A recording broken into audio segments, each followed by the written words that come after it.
Assalamualaikum warahmatullahi wabarakatuh. Halo semuanya, perkenalkan kami dari kelompok 8 kelas 11 PPLG 3 yang beranggotakan saya sendiri, Ferdian Samoludin, Fitri Amalia, Muhammad Rifki Dwi Putra, dan Nazma Putri Safina. Pada video kali ini kami akan menjelaskan materi tentang masa perjuangan bertahan. Yuk simak videonya.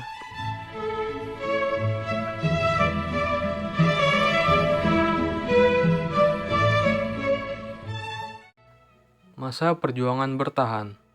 Sejak tahun 1930, organisasi-organisasi pergerakan Indonesia mengubah taktik perjuangannya. Mereka menggunakan taktik kooperatif atau bersedia bekerja sama dengan pemerintah Hindia Belanda. Pada tahap ini, kaum pergerakan berusaha mencari cara baru untuk melanjutkan perjuangan. A. Volksraad. Volksraad dibentuk pada tanggal 16 Desember 1916. Pembentukan lembaga ini diatur dalam IND STB nomor 114 tahun 1917 dengan dilakukannya penambahan bab baru yaitu bab 10 dalam Reglement 1954. Kaum nasionalis moderat seperti Muhammad Husni Tamrin menggunakan Volksraad sebagai jalan untuk mencapai cita-cita Indonesia merdeka melalui jalan parlemen. Tugas Volksraad 1.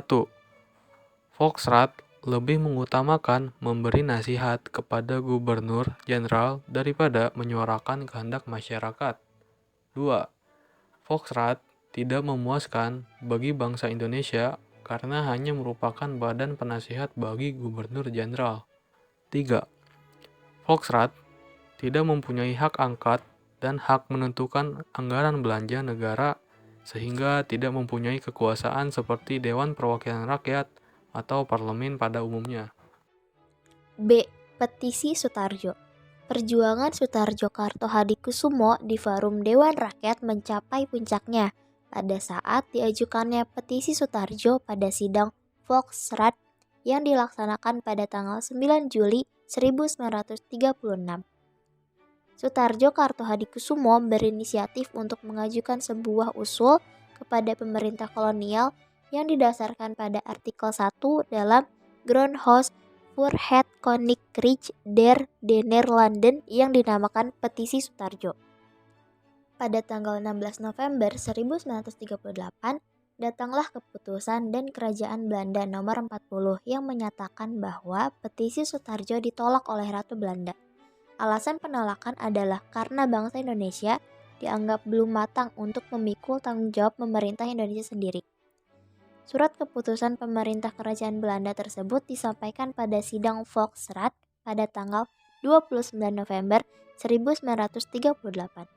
Meskipun mengalami kekecewaan, tetapi penolakan pemerintah kolonial Belanda terhadap petisi Sutarjo telah menimbulkan pengaruh terhadap pergerakan nasional Indonesia, yaitu semakin menumbuhkan rasa solidaritas dan rasa persatuan di antara kaum pergerakan.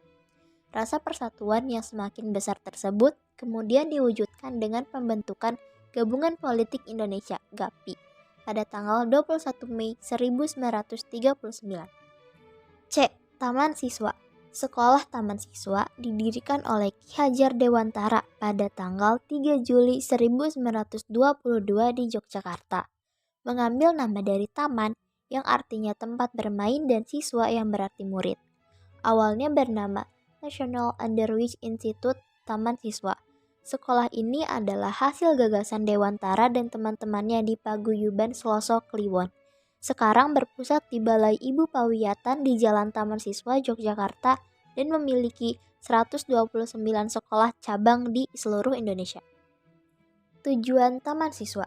Taman Siswa didirikan oleh Ki Hajar Dewantara untuk menentang penjajahan di Indonesia melalui pendidikan dan kebudayaan, tanpa melibatkan partai politik.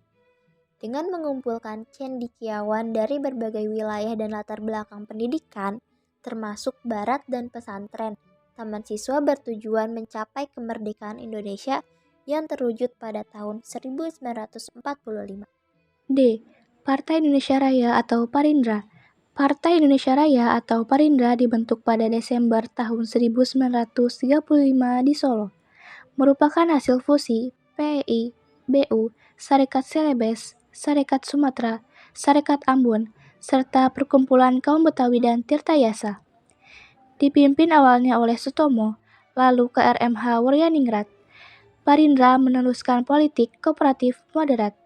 Pada tahun 1936 memiliki 57 cabang dengan 3.425 anggota, termasuk tokoh seperti Muhammad Husni Tamrin dari kaum Betawi.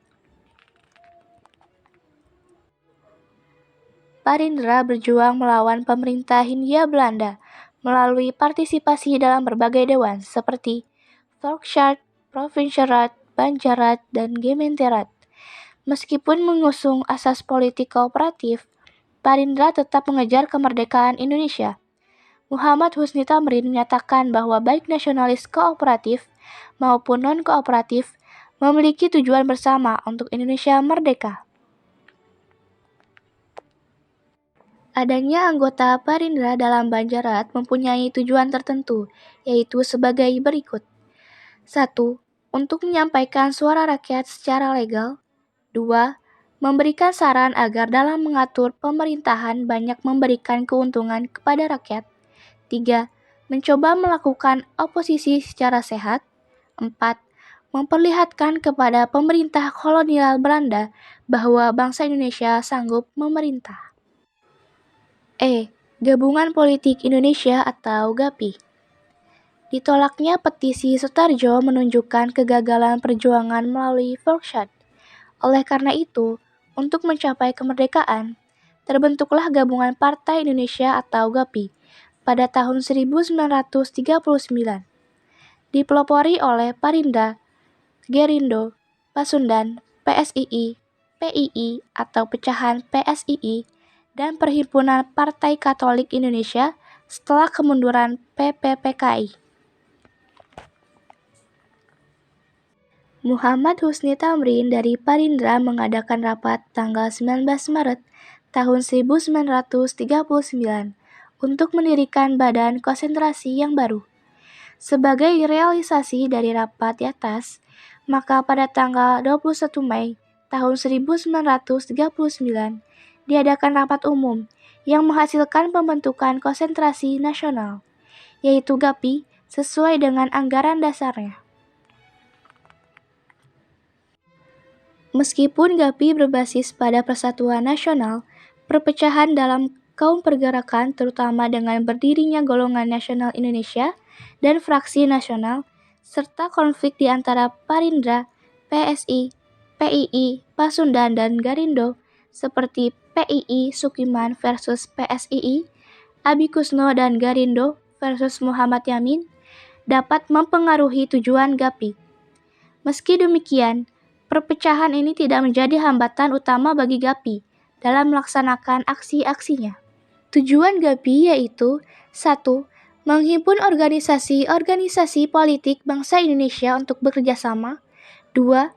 Menyelenggarakan Kongres Indonesia. GAPI berdasarkan anggaran dasarnya menekankan 1. Hak untuk menentukan dan mengurus nasib dan bangsa sendiri. 2.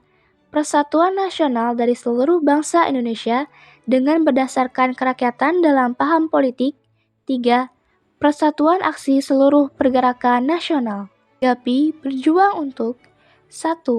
Melaksanakan hak penentuan nasib sendiri. 2. Mewujudkan persatuan kebangsaan melalui demokrasi politik, sosial, dan ekonomi. 3.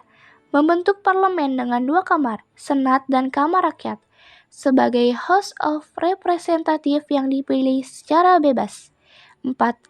Membentuk solidaritas Indonesia-Belanda melawan fasis. 5.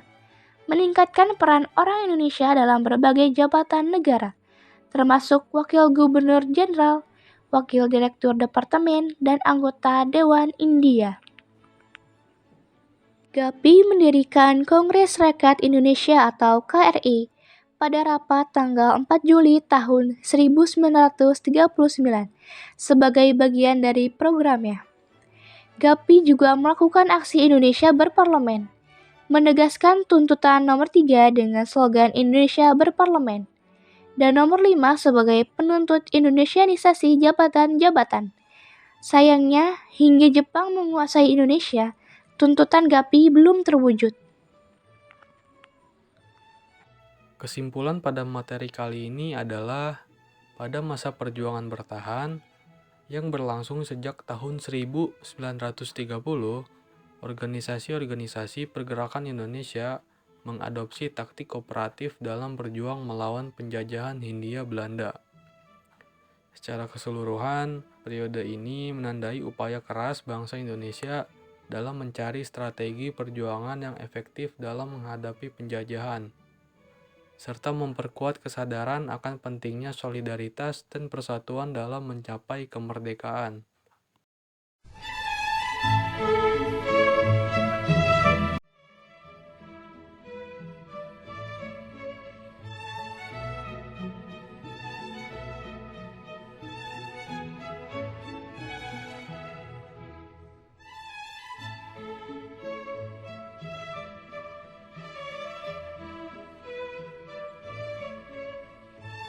Sebelum materi diakhiri, kami kelompok 8 ingin menyampaikan terima kasih atas atensi teman-teman selama kami menjelaskan materi. Semoga materi ini bisa berguna bagi kita semua. Kami mohon maaf apabila tutur kata yang kurang berkenan bagi teman-teman. Terima kasih. Wassalamualaikum warahmatullahi wabarakatuh.